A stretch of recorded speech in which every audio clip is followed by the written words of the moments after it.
Jodie, welcome to Tidy HQ. It's good to finally meet you. I've heard a fair bit about you. I know a bit about you as well, which is probably scary because you probably don't know anything about me, which is a good thing. So you've done a fair bit to learn your craft, so to speak. You've done the DBS Institute in Bristol. You are a graduate of the Lisa Lashes School of Music, and you also received a Tidy scholarship. One of the first two people to actually receive that. Is there anything you don't know about dance music? Yep, loads. Absolutely loads. There's so much to learn, so much to know. And that's what I love about it. Just constantly learning. So much to learn. It keeps me on my toes. You can learn this synth, you can learn that plugin, you can learn this piece of equipment, DJ equipment, production, all of it. There's so much to learn. So yeah, I don't know everything. So has it been really valuable for you to do what you've done with DBS, obviously these Lisa Lashes School of Music and Tidy Pro? Yes, absolutely. So before, I guess it was just me enjoying music, but going to learn how to produce, how to DJ, and being surrounded by other people that are like-minded, having Lisa as a mentor, and Rob, Sarah, and BK and Lee on the Tidy Pro course, just having those connections, links and advice. It's been amazing. It's been exactly what I've needed to kind of progress in learning skills and meeting people that think the same and love music as well. How did you find the Tidy Pro? I can't even say it. Tidy Pro. How did you find the Tidy Pro course compared to the other things that you've done? Does it stand out? Yeah, it is the best music course I've ever studied. Okay. I studied 2-year BTEC, a part of a degree. This was way up there. The format of the course was incredible. Just being able to give my production to Ben, have him listen to it, hand it back to me and tell me how I can make it better, and then just keep that cycle going throughout the course. It's just exactly what you need to progress. It was perfect, really. So it was the best course I've ever done in music. I really recommend it. So did the DJing come before the music production then with you? It did, yeah. How did you get into DJing then? So my brother actually bought me a pile of records for Christmas one year because he knew I loved music. So I had a go at sort of mixing those together. I remember BK, Music for the People, being in there and it becoming one of my all-time favourite tracks. And then got my hands on a pair of CDJ 1000s and started to mix CDs. Wow. I guess just people around me, friends, like to mix, and I just thought I'd like to give that a go, and then sort of fell in love with it, really. As a DJ, you are pretty versatile, so how would you describe what you play? Because you do play a wide variety of styles. I do, yeah. I quite like it from like warm-up, chunky, right up to like fast and crazy. I guess I always quite like it to be cheeky, not taking itself too seriously, a bit of like uplifting, but with some moments. We all like a moment in our house, don't we? we certainly do, yeah, we certainly do. Where do you draw your inspiration from then when it comes to people or things that have inspired you to either make music or, with your DJing? I'd say Ben BK is a big inspiration. Lisa Lashes, I always looked up Lisa Lashes. I can't say Lisa Lashes the tribute either. Lisa Lashes hair as well. Yeah, we did actually bond over that, I think, on the course. So we bonded over brightly coloured hair. So I think that was that was good. But yeah, I think so Ben, Lisa Lashes. Just looking up, just being so inspired when you go to gigs, just being absolutely blown away by what they can do. Just makes you think, wow, I want to be able to do that. I feel really inspired to go and see if I can, make others feel like that as well. So tell us about Cosmics then. That's a night that you started, wasn't it, in Bristol? Yeah, that's right. Well, actually, the first one was in Plymouth. So I used to live in Plymouth. The first one was in Plymouth. But now I do, put them on in Bristol. Okay. It was just, I wanted to play out, basically. So I started learning how to mix, really enjoying it. I want to play out. And so what better way to just put on your own event, get a chance to play out, and then get your mates to come and play, and then eventually get some DJs to come and play, and then you can sort of play alongside your favourite DJs, and it's just a really good fun. So we just started it really humble beginnings, just to play out. It's just grown. It's just a way to get people together and spread hard house to the world. I feel like that's my purpose in life, is why I was put on this earth, is to get other people to love Hard House as much as I do. Will it return after lockdown? Will it come back? Yes, I've got a lot of other things that I want to focus on at the moment, including production. But I would like to continue the events, maybe not so regularly, but it won't be the end for Cosmics. There's definitely going to be more events in the future. And Cosmic Cats, what's all? I've just learnt this today. Do you want to enlighten people what Cosmic Cat? You like Cosmic Cats? It's a great story. So tell us a story about Cosmic Cats, because this is probably your introduction, isn't it, to Tidy in a way? Yeah. So a friend of mine loved dressing up as cats, and then we really wanted to go to the Weekender as the Tidy Cats. So we made a book to propose this idea to the Tidy Boys and Sam, with a plan of what we were going to do. And it's quite detailed. I've seen it. I have seen it today. It's quite detailed, even down to colour schemes. Yep. Yeah. The everything. outfit choices. Yep. Cosmic Cats and Tidy Cats. I was just trying to blend those two, because we would, at my event, Cosmics, dress up as Cosmic Cats. So we figured, wonder if we could be Tidy Cats and go to the Weekender as a Tidy Cat. So that's where the idea came from. Brilliant, why not? Now, you were on the lineup for the Hard House Euphoria event that happened a couple of years ago now, obviously with lockdown, etc. Was that your first major event, and what was it like being on the main stage of the event? Yeah, it was definitely the biggest crowd that I played to. It was incredible. It was absolutely amazing. I'm always pretty nervous before playing, and especially that time. I remember taking myself to one side behind the decks and sort of deep breaths. But actually, once I started to play, it was the most fun I'd ever had behind the decks, I think, because the crowd were just so lovely, so enthusiastic. Did you? I didn't. I had to get kicked off by Paul King to kick me off. But yeah, I just somehow overcome those nerves, because it was just such a good crowd and the biggest crowd I'd ever played to. So that buzz, that feeling was amazing. Now, you have gained the respect of one or two key figures within the scene. One of them is your mentor, Lisa Lashes. She actually said that you exceeded your classmates. Okay. Now, how does that make you feel, and what do you think made you stand out? Apart from the hair.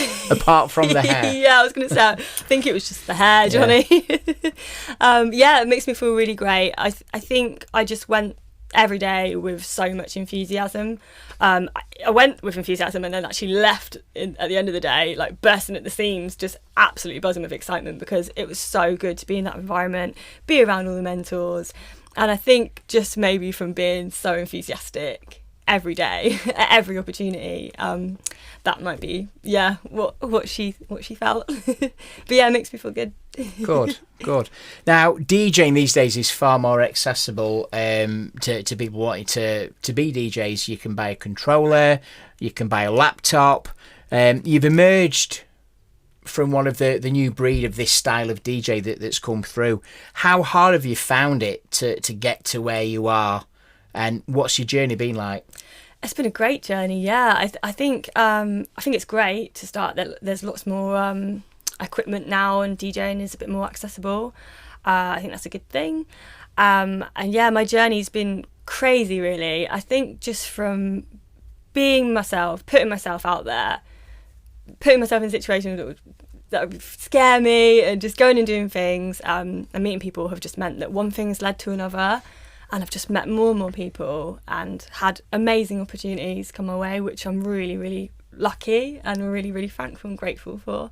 So yeah, my journey continuing to be amazing. Ongoing journey, yeah. The roadmap's never ending. It is, and I think it's. I'm really lucky, because I feel like actually I can say like my dreams are coming true, which sounds really corny, but it's true. Hey, if it's happening, it's happening. Dreams can come true. They can, I think if you put your mind to it. So, Tidy Pro, you did the Tidy Pro scholarship. There's been a lot of fresh talent come from Tidy Pro. Are we going to see something from you released on the Tidy labels? And if so, what is coming? Oh, that's a secret. Oh, it's not a secret. There's no secrets on Tidy TV. There's no secrets here. There's no secrets on Tidy TV now. So what what have you got planned? Oh, I've got lots of things planning, lots of ideas. But yes, I have some things in the pipeline. Can you tell us what label it might be coming on? I think I've got an idea. Oh, it's sort of it sounds like Tidy, but it's a little similar. Maybe okay. It's tidy but not tidy, yeah, untidy. Yeah, okay, yeah. But yeah, a few more bits and bobs in the studio as much as I can at the moment, and I want to be more so. So yeah, watch out for some brilliant more of the untidy, chunky, slower side of untidy Jodie. Because it's harder. So the Jodie chapter. Yeah. So, what would you say to anybody wanting to embark, or who's even looked at the Tidy Pro website and thought, should I do it? Shouldn't I do it? What would you say? Absolutely, yes, 100%. If you're remotely interested in production, or even if you've been producing for years, like I said before, just the format of the course is so helpful for me. I think you'll expand your knowledge, expand your connections, and meet the others on the course as well, which you eventually might end up collaborating with. And I'd say go for it, because it is. I've been on just quite a few music production courses now and DJ courses, and that is you by have far been on the a best. few, Yeah. I can say it was the best. So the cat's out of the bag. You signed to Tidy Management. Well done on that. Congratulations. That's a massive achievement for somebody, especially somebody as young as yourself, to rapidly rise to the ranks of being represented by Tidy. Where can you see your career going from now on? Oh, that's exciting. Or where would you like to see it going from now on, should I say? I would like to be making lots more music at the moment and seeing lots more productions from myself coming out for the future. Okay. And just any opportunity that comes my way, just grab it for DJing. But at the moment my focus is in the studio. I've got a lot of ideas brewing for What do you use to make music at home? Because I know you're a bit of a tech geek. When we came in here, you were like, is that the Behringer 303 copy over there, the yellow thing? Yeah, I do love it. I used to work in a music equipment shop actually, and that was like where it all started. I'd just be surrounded by tech. I use Ableton and Logic, so a bit of both. Okay. And I've got Ableton Push, so I quite like to use some hardware and stuff. But anything really, anything to get my hands on. Perfect. Now, if you could play any event, where or what event would that be? It would be the Tidy Weekender. Tidy Weekender. Yeah. Wow. That is my ultimate dream. So, and you're looking forward to the Tidy Weekender. Now it's finally happening. I am indeed. Yeah, I think it's going to be going into the third year of it happening, isn't it? Because it was supposed to be last year, couldn't happen this year, and now it's definitely going to be next year. Yep, I can't wait. So, what 3 things will be on your DJ rider? Do you know what a DJ rider is? I do. Good. Yeah, I learnt this recently. Good. That's good, because you'll need to know for when Lee starts booking you out. What 3 things are going to be on your DJ rider, Jodie? So I was told, I can't remember who told me this. They said you've got to have something silly on your rider just to see if anyone does it. That's something you have to do. Do you know what Steve Aoki's rider consists of? What does it consist of? A cream cake, a big cake. It's funny you mentioned cream. Yeah. I was going to say custard creams, but with the middle taken out. So just the pastry. Requested, just the biscuits. Yeah. What would you fill it with? Or maybe I'd leave it up to them. They can be creative with that if they like. Yeah. Okay. So custard creams, preferably with filling removed. Yeah. Out of 10 custard creams. Yeah. Scraped, hand scraped. Yeah. So the other 2 then? What are the other 2 things? Vodka and a banana. Vodka and a banana. Yeah. So you're going to get absolutely wasted, then you're going to have a bit of healthiness after that to try and help with a hangover. Is that right? And then you've got your custard creams, which you're going to just throw at the crowd, aren't you? Your custard without the creams. Yeah, the biscuits. Wow. Okay. So Lisa Lashes says you're a bit of a dark horse. Okay. Okay. What should we be looking out for, Jodie? Pre-warn us now. What should we be looking out for? Lots more music, lots more productions, I'd say. Perfect. So, finally, what we're going to do, you won't know this, okay, but my parents were Hungarian. Okay. I've been on a little bit of a mission lately to teach everybody a little bit of Hungarian. So, Lee's got contacts in Hungary, so you may well be playing out in Hungary at some point in Budapest or wherever it is in Hungary he books DJs out for. I'm going to teach you a phrase in Hungarian. Now, I know from looking at your Instagram, you've got a bit of a interest at the minute in collecting records, haven't you? You're asking about old hard house records specifically. So I'm going to teach you a phrase that is going to help you, okay? And it is, where is the record shop? That could be useful. Yeah. Okay, so in Hungarian it is hol van a lemezbolt. I'm worried about what you're making me say here, but I'm going to go for it. Go on. Can you repeat it? Hol van a lemezbolt. a lemezbolt. Brilliant, that's perfect. Yeah, where is the record shop? That is exactly what you said. Jodie, it's been absolutely fantastic speaking to you. Thank you very much. Good luck with everything on your journey. I know it's only just started, but I do feel that you've got a massive journey ahead of you, and you know you are going to love every second of it. So thank you. I'm really looking forward to the future. Brilliant. Jodie Rose, everybody. Thank you.